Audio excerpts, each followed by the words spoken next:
Sir बार बार जो 2000 के note बंद हो रहे हैं, कभी 2000 के, कभी सारे नोट, कभी 500, 1000 के नोट, क्या कहना चाहेंगे आप इस बारे में? जब नोटबंदी की थी तब कांग्रेस पार्टी ने और साफ कह दिया था कि नोटबंदी केवल उद्योगपतियों के काले धन को सफेद करने के लिए है और चेतावनी दी थी नोटबंदी करेंगे आप तो ये देश 2% इसकी जीडीपी गिर जाएगी। ये पूर्व प्रधानमंत्री मनमोहन सिंह जी ने कहा था। कहा जा रहा है कि दोबारा सर्जिकल स्ट्राइक हुई है और नरेंद्र मोदी जी ने ये कहा था कि भैया आतंकवाद खत्म हो जाएगा, उन पर भ्रष्टाचारियों पर चोट है। मैं आपको भारत सरकार की बयान बता रहा हूँ।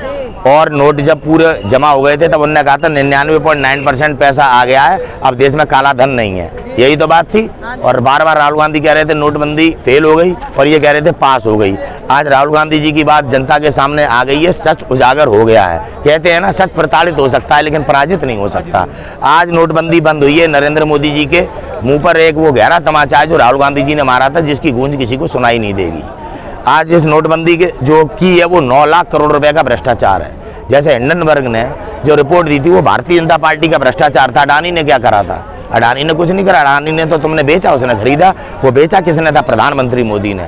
तो प्रधानमंत्री मोदी जी का स्कैम था, भारतीय जनता पार्टी का स्कैम था जो भ्रष्टाचार मिटाने की बात करते हैं और भ्रष्ट अधिकारियों को जिम्मेदारी के पदों पर बैठाते हैं। जो ईडी के अब नए निदेशक बनाए हैं वो भ्रष्टाचारी है जो कर्नाटक में जिसके पीछे एक इंजीनियर ने फांसी लगा ली थी। तो जैसे श्वेता जी कह रही थी कि चिप का क्या होगा अब 2000 रुपए में जो चिप। हाँ, वो सुधीर चौधरी बड़ा आप लोगों को देशवासियों को गुमराह कर रहा था। वही तो कह रहा हूँ, राहुल गांधी जी के तमाचे की वो गूंज है जिसका एहसास इन्हें आने वाले वक्त में जनता कराएगी। राहुल गांधी जी देश का एक सच्चा नेता है और उसने सदैव जनता की आवाज़ को उठाया है। आज देश उनकी बातों पर विश्वास कर रहा है और इस नोटबंदी ने कहीं ना कहीं राहुल गांधी जी के महत्व को देश में बढ़ाने का काम किया। नरेंद्र मोदी जी का नकाब उतरा है।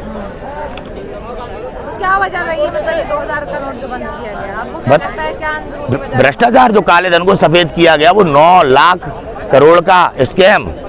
हाँ, इससे आने वाले दिनों में लोगों के सामने साबित हो जाएगा ये स्कैम है एक। ऐसी थोड़ी नोट बंद कर देंगे। अब बताओ, काला धन बचा नहीं था और काला धन है नहीं, इसमें चिप भी लगाया तो जमा है तो चिप से पकड़ लो।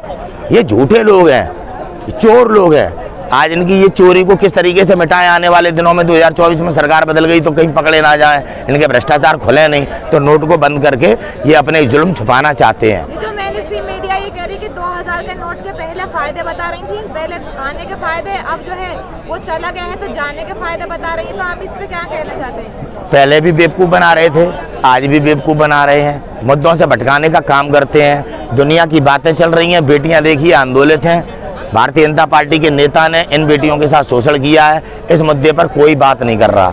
अपराधी निरंतर बेटियों को धमका रहा है, गवाहों को धमका रहा है, उसे ये लोग हीरो बनाने का प्रयास कर रहे हैं। वो रोज लाइव वीडियो बनाता है। ये लोग कहते हैं हमारा कानून प्रशासन माफिया आतंकवादियों पे पकड़ है। आप देखिए आतंकवादी किस तरह से अंजाम देने में सक्सेस है। पुलवामा हो गया, कहाँ आपका अपराध पे पकड़ है। आप ये बार-बार क्यों बदल रहे हैं नीतियां अपनी? कभी 2000 का नोट, कभी 1000 के नोट। भैया देश चलाने में सक्षम नहीं है नरेंद्र मोदी जी, योग्यता नहीं है उनके पास। आपको ये लग रहा है 30 सितंबर वाला जो रूल आया वो भी बदला जाएगा दोबारा बार-बार, जैसे पिछली बार नोटबंदी के बाद बार-बार नीतियां बदली गई? कुछ भी हो सकता है, नरेंद्र मोदी जी कुछ भी कर सकते हैं। मैं बता तो रहा हूँ, उनने देश चला पाने में वे सक्षम नहीं, हर मुद्दे पे फेल है। देखो 30 लाख स्टूडेंट हमारे देश को छोड़ के बाहर पढ़ रहे हैं। ये शिक्षा का बढ़ावा करने आए थे, शिक्षा मुफ्त देने आए थे बेटियों को। बेटी बचाओ बेटी पढ़ाओ, जंतर मंतर पे आप स्थिति देख लीजिए आप और रोजगार की स्थिति आप देख लीजिए। हंगर इंडेक्स में हमारा देश कहाँ है? ये कहते हैं हम राशन फ्री दे रहे हैं। राशन फ्री करके कितनी महंगाई बढ़ा दी है। आटे पे टैक्स देना पड़ रहा है, आजाद भारत में कभी नहीं लगा। नमक पे टैक्स देना पड़ रहा है। नरेंद्र मोदी जी की नाकामी आज जनता के ऊपर इतना बड़ा बोझ बन चुकी है कि आज ना बच्चे पढ़ पा रहे हैं जनता के, ना रोजगार मिल रहा है, भुखमरी का कगार है। बहन बेटियों को आज वेश्यावृत्ति की ओर बढ़ना पड़ रहा है। किस तरह से हमारे और आपके परिवार गंदे होते चले जा रहे हैं, केवल इनके नरेंद्र मोदी जी के शासन के कारण। ये धर्म की बातें करके हमें और आपको गुमराह करते हैं। जिस तरह से धीरेन्द्र शास्त्री आज बिहार में धर्म का प्रोपगंडा कर रहे हैं, पूरे भारतीय जनता पार्टी के लोग लगे हुए हैं। ये समझना चाहिए देश के नागरिकों को, ये भारतीय जनता पार्टी का एजेंट है, ये कोई शास्त्री नहीं है। एक स्मैक पीने वाला बनाने की बात कर रहे हैं। ये देशद्रोह है, ये देशद्रोह है। जब खालिस्तान की मांग अगर सिख उठाते हैं तो आप कहते हो देशद्रोह है। आप हिंदू राष्ट्र की मांग उठाने वाले ये कौन है? भाजपा वाले केवल हमें और आपको गुमराह करते हैं। क्या हिंदू राष्ट्र में हमारे पास कोई कानून है? हमारे पास हिंदू राष्ट्र में कोई अधिकार रहेंगे? चिंतन करिए आप, ये एक देशद्रोह है। इनके खिलाफ कार्रवाई होनी चाहिए। ऐसे लोगों को जेल में डालना चाहिए जो हिंदू राष्ट्र की डिमांड कर रहे हैं।